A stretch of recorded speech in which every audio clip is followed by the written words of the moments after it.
Halo semuanya, selamat pagi. Kembali di Violetta's Diary. Kali ini saya mau berikan tips-tips penting nih buat kalian yang memiliki doggy. Seperti itu. Bagaimana cara melatih anjing supaya di dalam kandang dia tidak menggonggong atau tidak merengek. Seperti itu. Caranya, ini juga saya lagi belajar ya, jadi kita sama-sama belajar aja. Kebetulan saya sudah baca-baca atau nonton-nonton di YouTube, channel-channel YouTube orang juga, dan kemungkinan ini bisa membantu saya juga membantu kalian juga, begitu. Jadi tipsnya pertama adalah kita coba masukin dia ke kandang, karena sebelumnya saya tadi bangun tidur, dia sudah pipis, lalu dia lapar, dia minta makan, saya beri makan dulu di jam yang sudah pasti, di jam yang rutin ya. Lalu setelah itu setelah dia makan biasanya doggy itu akan pup, dan setelah pup kita ajak dia main sebentar. Sorry ya, ini berisik banget. Tadi dia sempat tenang, jadi jangan terkecoh ya kalau dia sedang merengek.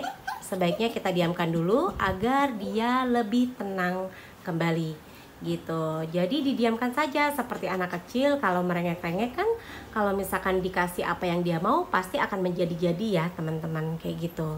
Dan sama juga seperti doggy kita atau puppy kita ya. Untuk puppy kita, kalau memang dia sedang merongrong atau merengek-rengek dalam kandang, didiamkan saja sejenak, biarkan saja agar dia lebih mengenal apa perintah dari kita, bahwa kalau dia sedang menggonggong atau merengek-rengek dalam kandang artinya dia tidak akan dikeluarkan. Jadi supaya dia lebih mengerti, kalau dia menggonggong dia tidak akan dikeluarkan, dia akan lebih tenang sendiri. Seperti ini teman-teman. Berhasil ya. Jadi kalau sedang menggonggong atau merongrong atau merengek-rengek seperti anak kecil kan sama ya. Kalau anak papi itu seperti anak kecil juga. Anak kecil kalau kita berikan sesuatu pasti dia akan minta lagi, bahkan menjadi-jadi sampai nangis-nangis, mungkin sampai merengek-rengek. Begitupun dengan anak papi kita. Kalau papi kita seperti ini ya, kebetulan saya juga baru adopsi poodle. Hari ini adalah hari kedua, tapi saya langsung kasih dia training supaya dia juga bisa mengenali bagaimana sifat dari saya pemiliknya, dan juga maminya maksudnya, dan juga sifat dari orang-orang yang berada di dalam rumah ini, juga situasi dalam rumah ini. Jadi sedini mungkin kita harus ajari dia pelan-pelan, seperti perintah misalnya duduk atau berdiri, atau dia harus down atau tidur tengkurap ya, maksudnya ya, down gitu, maksudnya seperti selonjoran gitu ya, kayak gitu. Dan pokoknya kalian gak usah khawatir, jangan resah. Even kalian tinggal di kosan juga seperti saya saat ini, kalian gak perlu khawatir. Kenapa? Karena dengan kita melatih anjing kita pelan-pelan, dia juga nantinya akan mengerti. Seperti itu. Dan apabila memang sudah tenang, kalau kalian tidak ada kesibukan seperti ini ya, sudah tenang ya, dari merongrong, merengek-rengek habis, dan dia sudah mengerti kalau dia tetap menggonggong atau merengek-rengek, dia tidak akan dikeluarkan. Dia sudah mengerti kalau seperti ini. Jadi setiap hari harus sabar melatih sedikit demi sedikit. Jangan sampai kita yang dikuasai oleh doggy kita. Jadi kita tetap harus punya kuasa perintah untuk dia bisa mengikuti kita, seperti itu. Jadi jangan khawatir. Kenapa kalau misalkan ya saya kalau malam-malam itu doggy saya kalau dimasukin ke kandang dia suka ngerengek-rengek dan lain-lain. Saya juga demikian.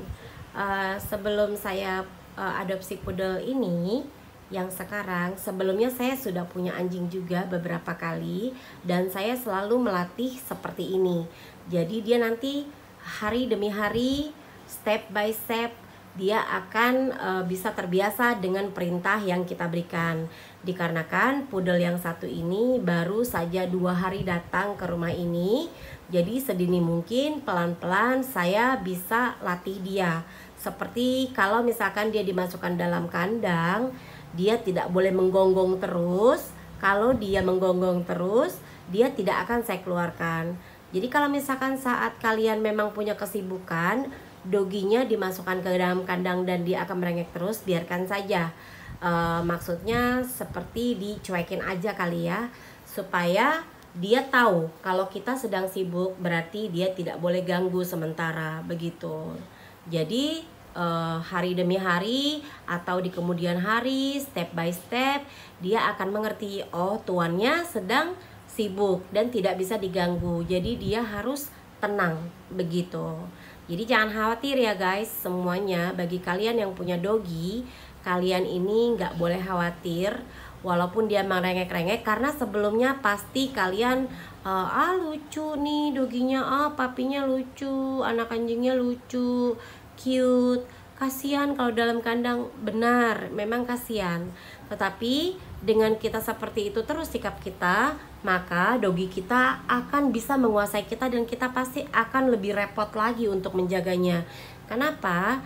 Karena apapun yang kita berikan, seperti anak kecil ya, kalau kita berikan sekali, dia akan terus minta lagi, semakin merengek, seperti anak kecil, layaknya anak kecil. Itu sama persis ya, seperti itu. Jadi kalian nggak perlu khawatir. Dan jangan lupa sebelum doginya dimasukkan ke kandang, sebaiknya kita bersihkan dulu kandangnya supaya dia lebih nyaman. Kenapa? Karena seekor anjing itu tidak akan mau tempat istirahatnya atau tempat tidurnya itu kotor. Begitu guys. Jadi sebaiknya kita cuci bersih. Kalau untuk saya pribadi, setiap berapa jam sekali, apabila dia ada bekas pipis atau apa, itu saya selalu bersihkan. Saya itu bisa sehari itu bersihkan bisa sampai 6-7 kali. Begitu, karena saya tidak mau area rumah saya juga kotor. Itu juga akan mengundang kuman atau bakteri dan juga akan memberikan penyakit ke doginya. Begitu. Jadi kita juga harus stay safe ya. Harus bersih, benar-benar bersih dan lingkungannya benar-benar terjaga. Lihat, sekarang doginya sudah tenang begitu. Jadi caranya seperti itu ya. Dan untuk memberikan makan nih, tips lagi untuk memberikan makan ya, kita berikan makanan jangan sampai salah makan ya. Apabila seperti saya nih punya doginya sekitar umur 2 bulan, dan saat ini dogi saya, poodle saya ini berumur 2,5 bulan, jangan sampai salah memberikan makanan ya. Saya selalu kalau untuk awal-awal seperti ini, saya akan memberikan dia Royal Canin yang pertama. Ini sangat penting sekali karena kebetulan Royal Canin kita sudah sama-sama tahu ya, untuk makanan anjing Royal Canin ini benar-benar berkualitas. Tetapi jangan salah ya, waktu itu mbak saya pernah saya suruh belikan Royal Canin, tetapi dia salah dengar.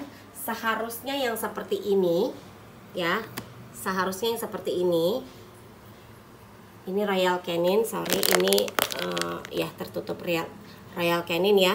Tetapi lihat yang tulisannya papi dan bungkusnya biru seperti itu. Dan ukurannya juga di sini ada tertulis X small, berbeda dengan Royal Canin yang untuk dewasa ya. Kalau Royal Canin yang untuk dewasa, dia akan lebih besar bentuknya. Sebentar, saya berikan contoh. Dan saya lupa, saya juga memberikan ini makanan basah. Kalau pagi-pagi saya biasanya memberikan dia makanan basah seperti ini. Supaya apa? Supaya gampang dicerna guys, gitu. Kasihan kan lambungnya. Jadi kalau kita sudah merawat dia, sudah memutuskan merawat, kita juga harus memperhatikan makanannya, kesehatannya.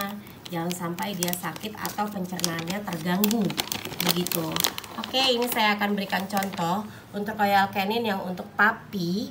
Untuk papi besarannya seperti ini. Sangat kecil sekali.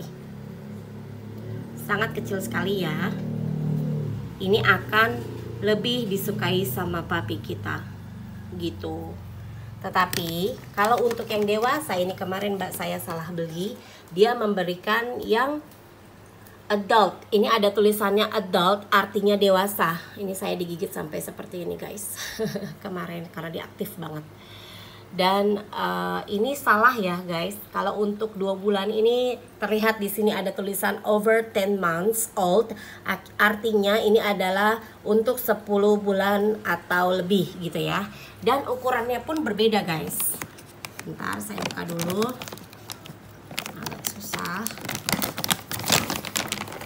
Ukurannya berbeda dengan yang tadi. Lihat ini lebih besar karena untuk anjing dewasa makanannya harus lebih besar juga. Seperti itu. Lambungnya pun kan ukurannya berbeda ya guys gitu. Jadi ini penting sekali nih untuk dogi kita. Ini jangan sampai salah ya. Untuk umur 22 bulan 2 sampai